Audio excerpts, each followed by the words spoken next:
what's up everybody? Saturday, May 11th. It's about 6 o'clock in the PM and we are back at Bellagio, and I am running a little bit behind here. I got to get down there and get into the poker room, get checked in and get a seat. I got on the list about 45 minutes to an hour ago, so hope my seat is, I'm still available or I'm still on the list. Anyway, we are shot taking. Yep, that's right. You heard it correctly. We're shot taking today. So I'm jumping into the 2-5 streets. 2-5, no limit hold'em here at Bellagio. Elevator is open. All right. I will see you all at the tables. Taking our seat here at the 2-5 table at Bellagio, we buy in for the max, which is 500, and we get dealt a couple hands before we pick up King Queen of Hearts on the button.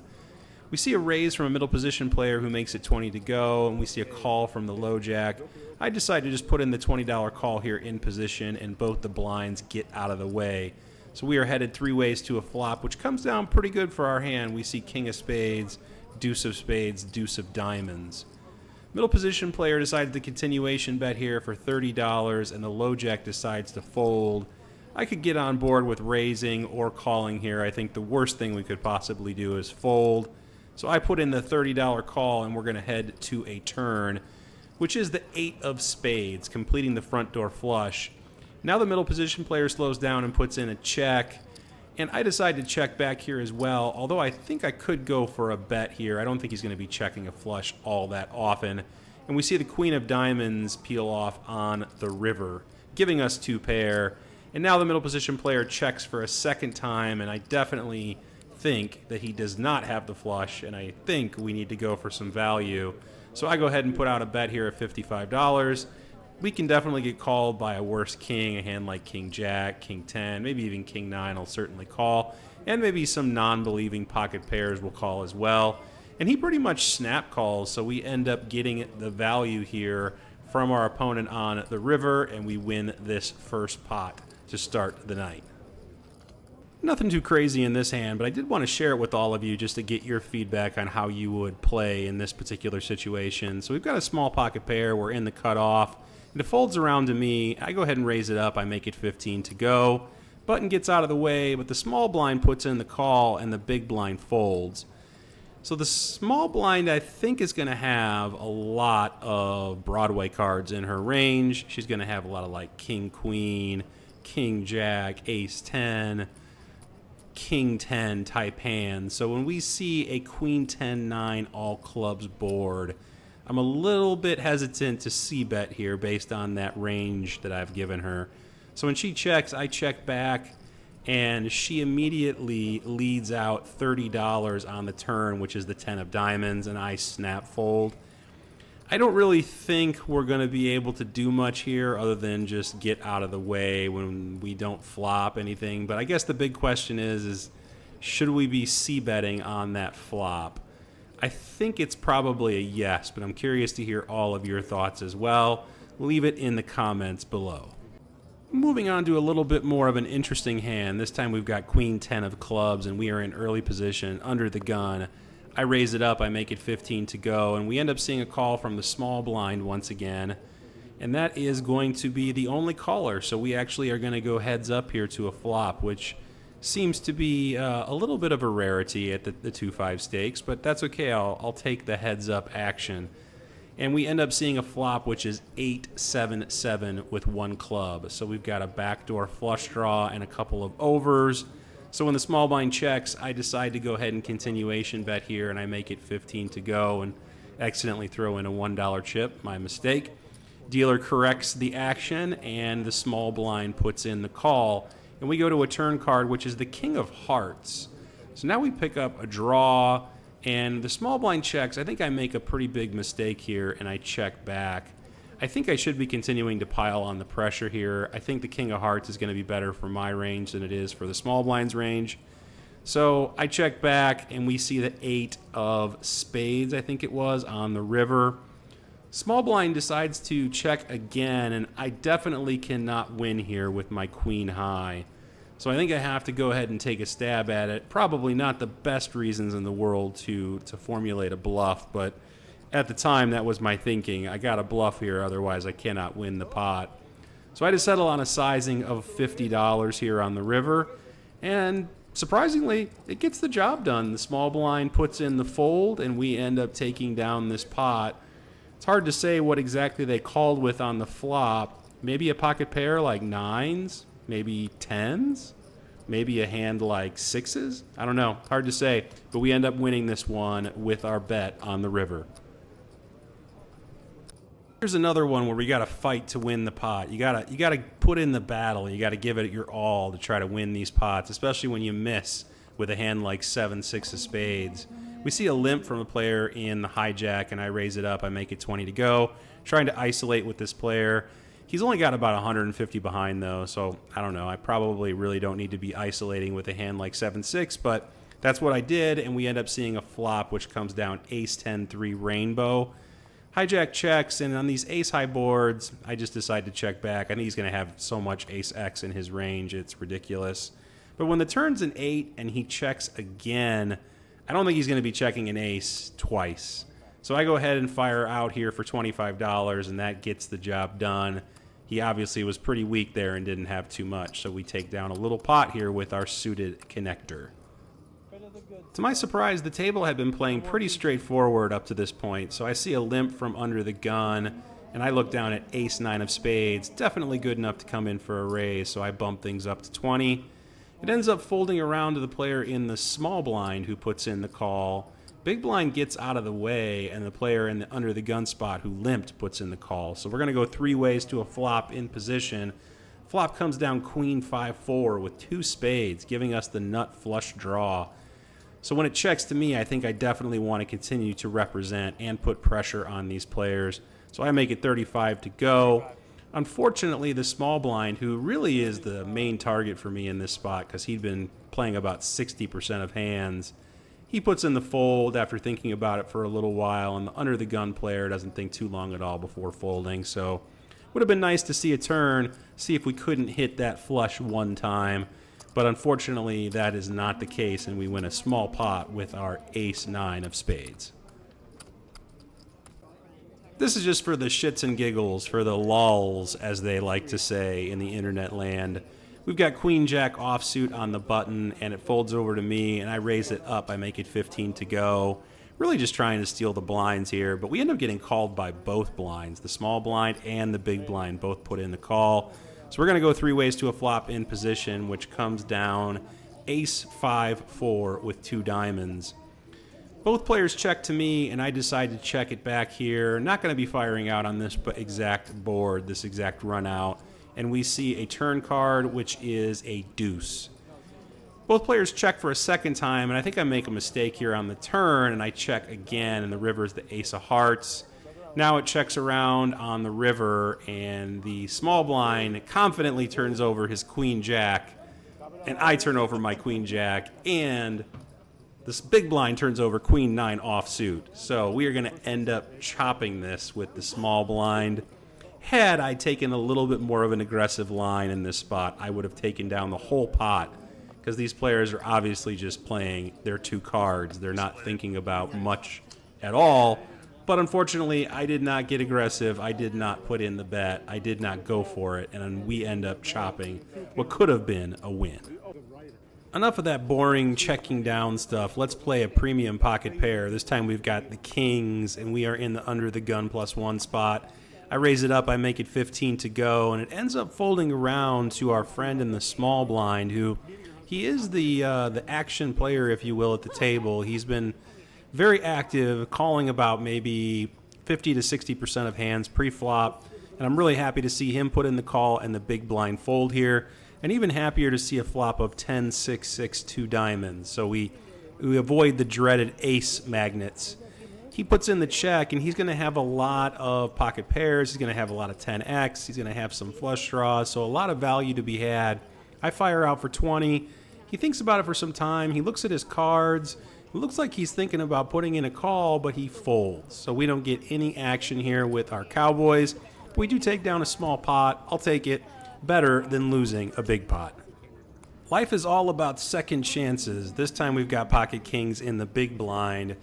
We see a limp from under the gun +1, and we see a raise from a middle position player. He makes it 15 to go. The player in the cutoff decides to put in the call, and the button and the small blind both decide to get out of the way. I am definitely not going to be just calling here, not with the second best starting hand in all of poker. We've got a bunch of players in the pot, so I'm going to go on the larger side here, and I settle on a sizing of $85 to go. Oh, here we go.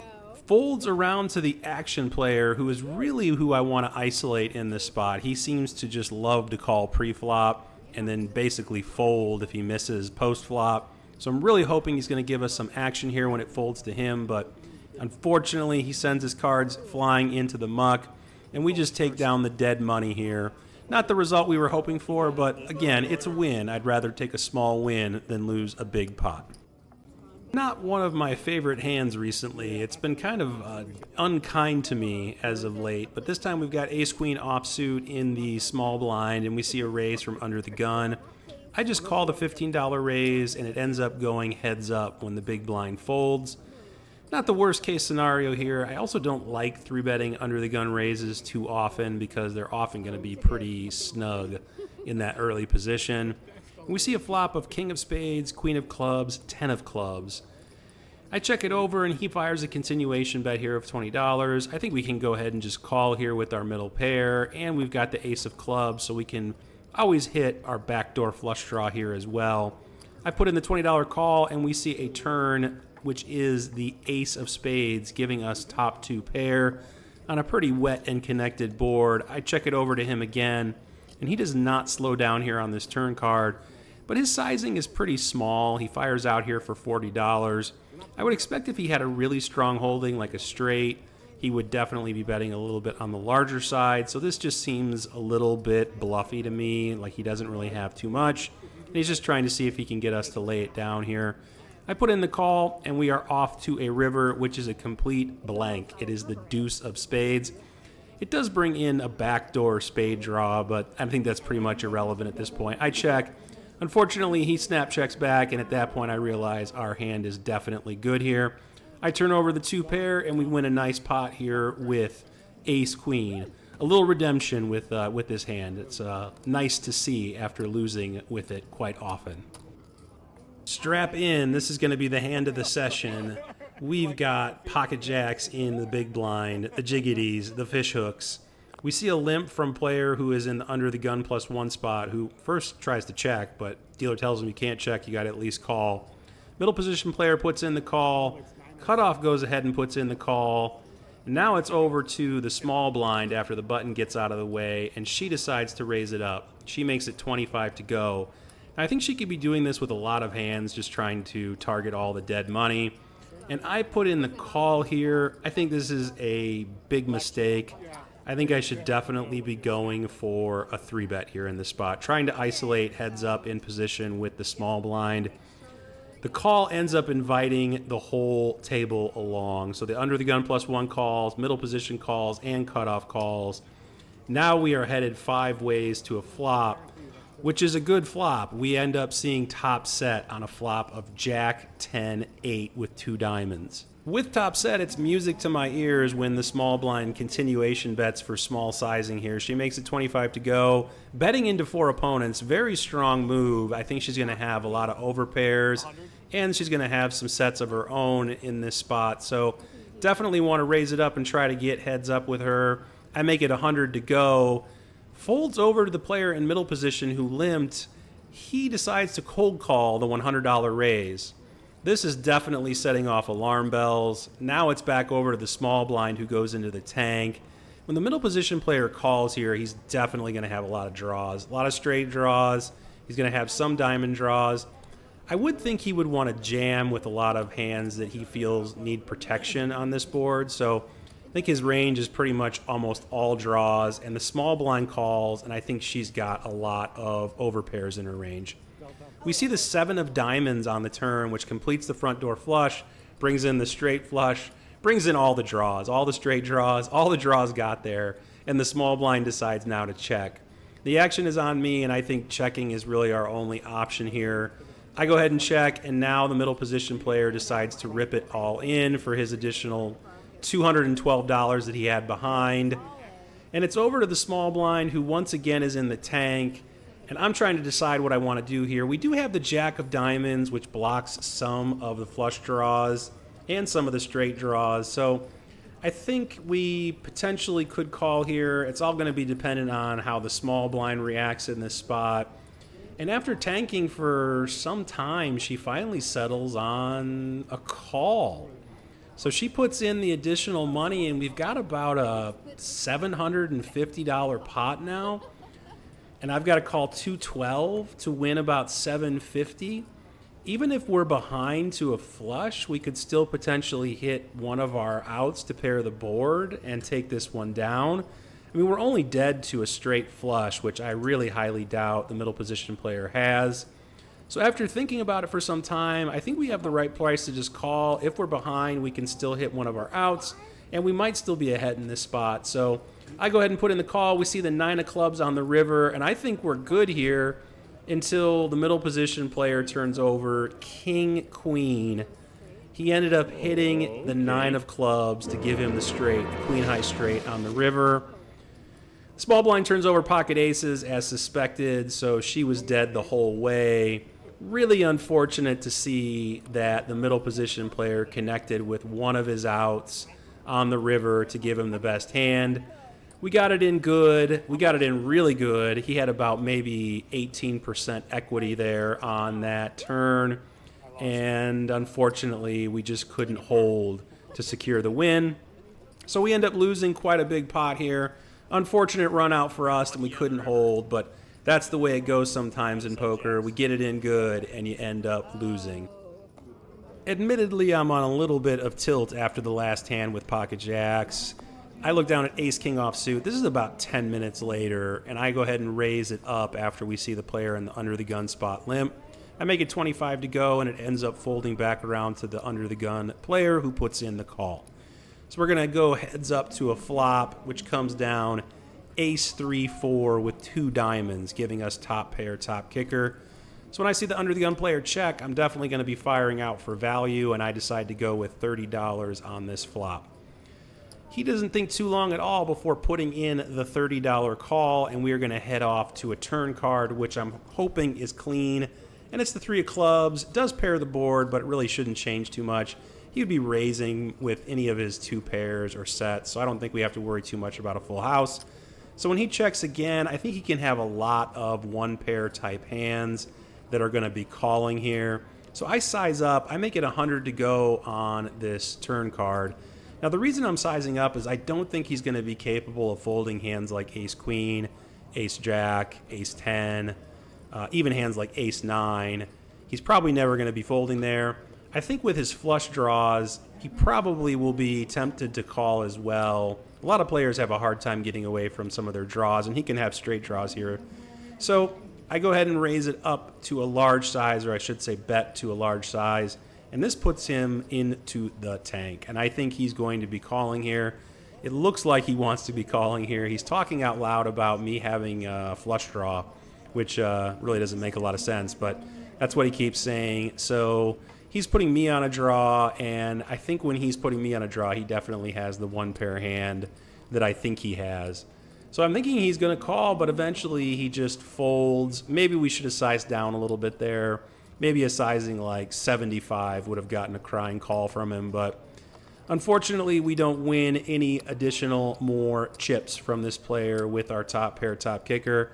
Let's see what we can do here on future hands and see if we can win some of our money back and get up on this session.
A good 90 minutes goes by before we look down at 8-7 suited. See a raise from middle position. He makes it 20 to go, and I can get on board here with either 3-betting or calling in position, and I decide to do the latter. I just call in position. Folds around, and we end up going heads up to a flop here in position, which is a good outcome. And we see a flop of Jack 9-7 rainbow. Player in middle position decides the continuation bet here for $25, and I think I can get a little creative here on this flop. We've got a 7 in our hand, so we block pocket 7s, and we could represent pocket 7s. We could also represent hands like pocket 9s or flopped straights. So I go ahead and I bump it up. I make it 80 to go, and he doesn't think too long at all before snap calling the raise. When he snap calls, I think he's on a weaker hand here. I think he would think a little bit longer if he had a strong holding here. We go heads up to the turn, which is the 5 of hearts, which brings in a backdoor flush draw. When he checks here, I make a mistake, and I check back when I think I should continue representing here on this turn card. But as played, we see the 10 of hearts on the river, giving us a straight, but bringing in the backdoor flush. Not too concerned with the backdoor flush when this player checks on the river. I don't think he's going to be checking a flush. I don't think he's going to be checking 2 pairs straights here. So I think we definitely have the best hand and can bet for value. I make it $100 to go, and this puts this player into the tank, and I'm starting to think he's just got himself a 1-pair holding here. Something like ace-jack, king-jack, queen-jack, maybe some 2-pair hands as well, like jack-10 that hit the river. He thinks about it for a good 30 to 40 seconds before putting in the call, and we get paid with our straight. He is not a happy camper when we show him the 8-7 suited, and we take down a nice pot here, starting to get back to even after losing with our pocket jacks. As a matter of fact, I think I'm up about $40 after this pot, which is a nice way to claw back after a bad beat like the one we took earlier. Second to last hand of the night, we are playing short-handed. We've got 6 players at the table. I make it 15 to go with ace-deuce of clubs, and we end up getting called by pretty much everybody at the table. Button calls, small blind calls, and the big blind calls. So we're going to go 4 ways to a flop. We almost have position. The button's got the ultimate position here. And we see a flop giving us top pair, ace, 4, 6, rainbow. Small blind checks, big blind checks, and I go ahead and fire out a continuation bet here with our top pair. I make it 35 to go, and everyone gets out of the way. So we end up getting a little value here in a multi-way pot with our suited ace. All right, the last hand of this session I did not get on camera, so I know I'm a bad vlogger. Burn me in the comments below for not doing my job well. This is pocket kings on the button. And we see an early position player who limps. Middle position player raises to 15, gets around to me, and I re-raise it to 55. The small blind cold calls $55, and the original raiser calls as well. The flop comes down queen, deuce, 3 with 2 diamonds. Small blind checks, the original raiser checks, and I make a mistake here and check as well. I think I should be betting, but I do check, and we see the 6 of spades on the turn. Now the small blind leads for $100 on this turn card, and the middle position player calls $100. I think our hand now is super under-repped, having just checked back on this flop. I think a lot of queen X hands are just gonna be betting here on the turn, so I call the $100 bet, and we see the ace of hearts on the river. Obviously not my favorite card, but thinking about it, I don't think the small blind is going to have a ton of ace X hands in his range. I don't think the middle position player is going to have a lot of aces in his range that called on the turn. So I don't think it's that scary of a card, really. And when the small blind bets for $120 and the middle position player folds, I think we have a pretty clear call here. And I think we're gonna have the best hand pretty frequently. So I do tank. Think about it for a good 30 or 40 seconds before I do put in the $120 call. And the small blind confidently turns over king, queen offsuit. I show him the pocket kings, and we win that hand to end the session. So nice way to end the session with pocket kings. That was the third time in the session we got dealt pocket kings, and we actually got a little bit of action on that one. I wish I had captured it on camera. Thanks so much, guys. I hope you enjoyed the hands, and I'll see you in the outro. All right, it is the day after Sunday morning here, about 9:30 in the morning on May the 12th. I am out on my patio enjoying a little breakfast on this fine, fabulous Sunday morning here in Las Vegas. Hope the traffic noise isn't too loud. I'll show you the scenery here off my porch or balcony, whatever you want to call it.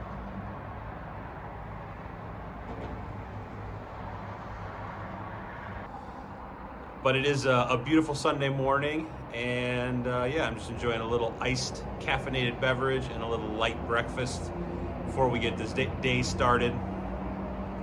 So results last night at the 2-5 session. So we were in the game for $740. So at one point we were down about $240, and we ended up battling our way back, and we cashed out for $1,030. So that's a profit of $290.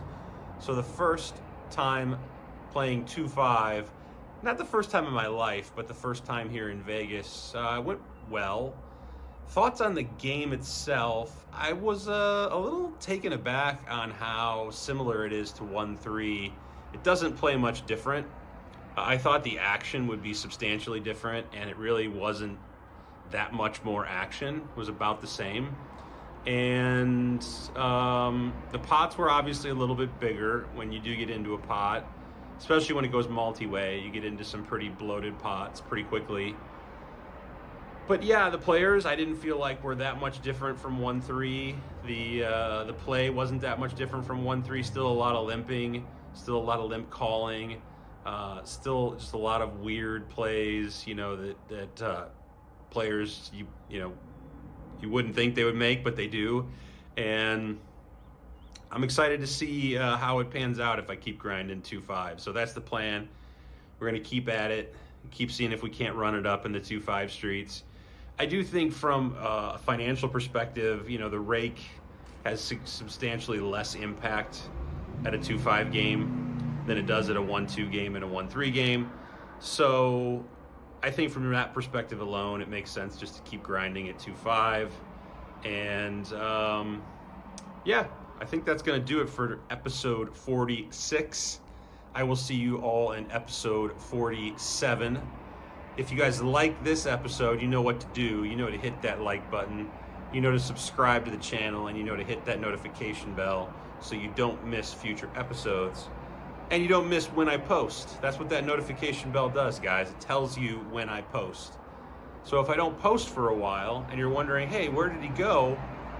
When I post again, that notification bell will tell you I posted. So that's what that's for, guys. Hit that notification bell. It's important. And that's going to do it. So good luck at the tables. I will see you all in the next episode. Later.